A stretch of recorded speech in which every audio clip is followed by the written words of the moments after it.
Okay, you're breaking up, but you still live together. So what does that mean? Breaking up with somebody is hard enough. You know, we've been sharing our intimate lives with this person for probably a long time if we're living together.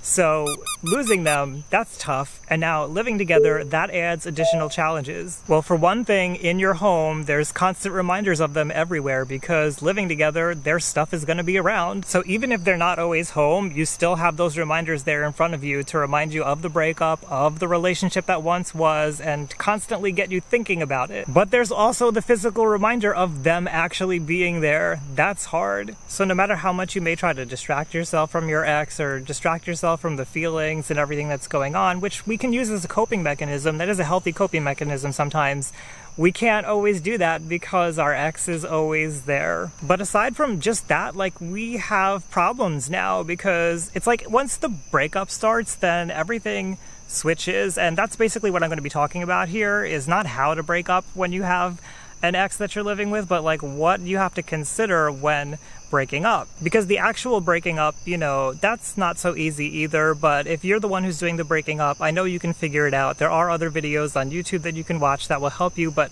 there are things that you need to consider, and that's what we're going to go over. And one of those things to consider, besides always having reminders around you, is how things are going to change. How are the dynamics going to change in your households? Because you may have to think, like, who's doing the dishes now? Who's going to do the grocery shopping? Who's doing laundry? Are you separating things now? Like, did things that you used to do together, is each person doing them individually now? Who's gonna wash the common areas? Like, what's happening here? We need to be clear on that. It's very tempting when you break up to just like cut things off right there and never speak again, but when you live together, you don't get that option. You have to come up with some kind of a plan, because if you don't come up with a plan, you're going to wind up in a mess. And I know because I wound up in a mess myself when my ex broke up with me and we weren't really communicating. Now, of course, you could say, well, obviously, if we're not talking, then each person does what they need to do, but that doesn't change how things go in the household. It's going to cause more stress. The last thing that you want during a breakup is more stress, because you're already going to be in pain, your ex is going to be in pain, and it's better to just smoothly get things done. So if you're going to break up, if you're planning to break up, if you already have broken up, I think you should have at least one discussion, probably multiple discussions, about how things are going to look from here on out. And you're going to have to find a way to cooperate here. I know that's hard.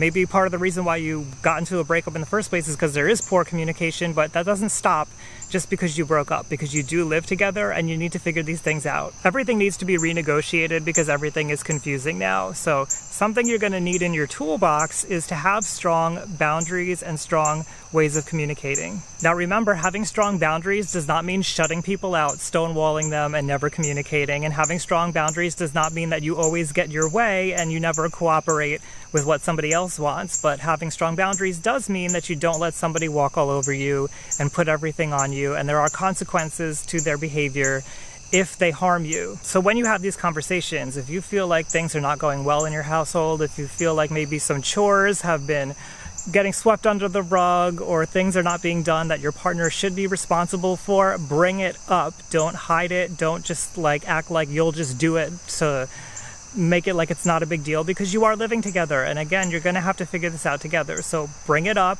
let them know, and try to find a way that you can compromise. Maybe some days your partner does things, or your ex, I should say, does things, or maybe other days you do things, or maybe there's some chores that they don't mind doing, they'll do those, you know. If things were going well during your relationship, then just keep that up and just make sure you communicate and you agree that that's okay. But there are some things that you do shared, like maybe one person did both people's laundry, that you're gonna have to figure out now. Maybe if your ex did the laundry, I know this was the case for me, they don't want to do your laundry anymore because there is some separation that needs to happen during a breakup. I'm going to talk about how things need to change in a minute, but when it comes to communicating, make sure that you really hear each other. This is hard if you weren't good at communicating during the relationship, but when somebody says something, repeat back what they said to them and ask them, did I hear that right? Did I get what you said correctly? And let them correct you if they feel like you didn't.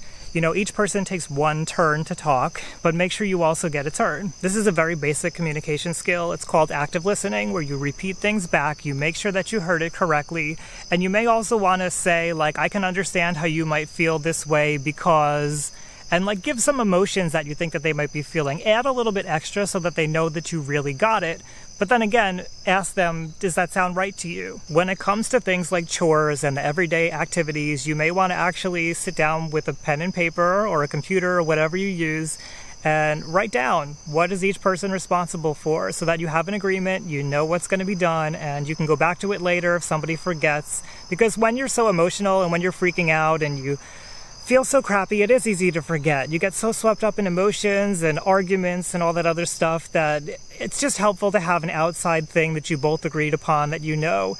Of course, be open to revising it if it is becoming too much workload for either person, but it's something, it's a tool. All right, when it comes to things that need to change, one of the obvious ones to me is if you sleep in the same bed, in the same room, you may want to change that. If somebody can, I know it's not great, but if somebody can sleep on the sofa for a while, or if you have a guest room that somebody can use, figure that out between the two of you, what's going to work out best. It's way too easy when you're in the same bed for somebody to get tempted and try to go back to old habits, and being in the same bed is an intimate thing anyway, and if you're not going to be in a relationship anymore, then that level of intimacy might be inappropriate. Remember that a breakup really is just about lowering the intimacy between two people and not spending as much time together, so having separate rooms and having your own space, that's going to help. Now, if you're in the position where you can crash at a friend's place or go home to live with parents until things get worked out a little bit better, maybe that's an option. That might even be better for you, because then you do remove the reminders of your ex around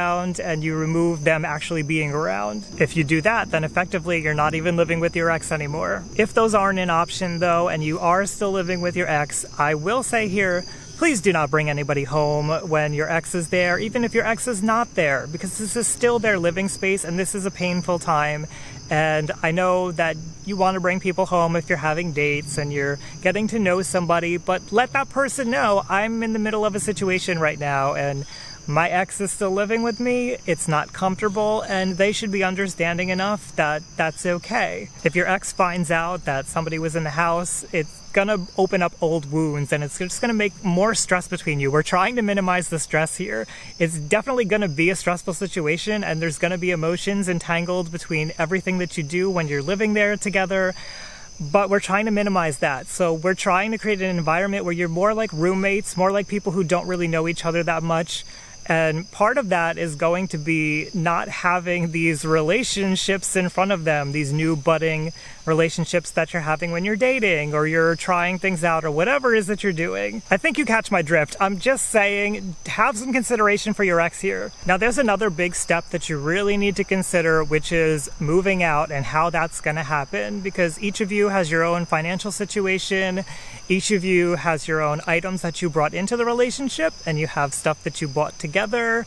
You have memories entangled with all of that stuff, and step by step, figure out how you're going to move out. This is obviously going to get complicated depending on your situation. Some people are going to be renting. You're going to have a lease. Make sure that your ex has a copy of that lease. If they do not, if you don't have a copy, make sure you ask your ex for a copy or talk to the landlord and get one from them. If you own a piece of property, know who's on the title to that property. Consult with somebody to figure out if you need to sell the house, if that's what you want to do. You know, talk to people, talk to your accountant, talk to your lawyer. If you don't have some, get some. I don't feel comfortable talking about those topics because I really don't know very much about them, but if you go to a professional, they should be able to guide you through your specific situation. Maybe go to 2 professionals if you feel like you need another opinion. Now, ultimately, it's going to be up to whoever's name is on the lease or whoever's name is on the title to the house or property or whatever to decide what happens with that lease and what happens with that property. But please, if you're that person and your ex is not part of that, take them into consideration. I know it's a hard time. Maybe you're angry at them, you're bitter about things, but they're still a human being and they still deserve to be treated like a human being no matter what they did to you. I know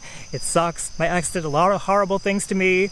I didn't want to treat him like a human being, but do your best to include them in the process. And maybe take a word of warning from me. You know, when my ex broke up with me, he stopped communicating with me, he cut everything off, and wasn't really responding when I tried to reach out for communication to him. So when it came time to us to finally move out, I was bitter, I was angry, and I said, screw this. I planned to move out on my own. I figured out everything that I was going to be taking and how I was going to take it and how I was going to get out of there. And when it came to him, he was trying to set up like dates to talk about it and figure it out. And I was done with him. You know what? You didn't want to communicate with me when things were going down.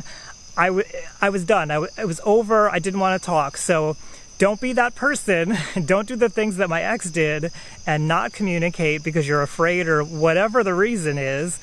Keep the communication going the whole time, and that way it can be a lot smoother. My ex had to rush moving out at the last minute because he wasn't prepared and he expected me to help him get through it or something. I don't know. When it comes to items that you purchase together, you're going to have to figure this out together. If you don't figure it out together, you're both going to be scrambling at the last minute to take things. You're going to be fighting over things when you see things going into boxes that maybe you thought were yours. So again, this is hard, but have the conversation. If you need to have somebody else involved, talk to a lawyer. Obviously, a lawyer is going to know best how to handle the situation with property and things like pets.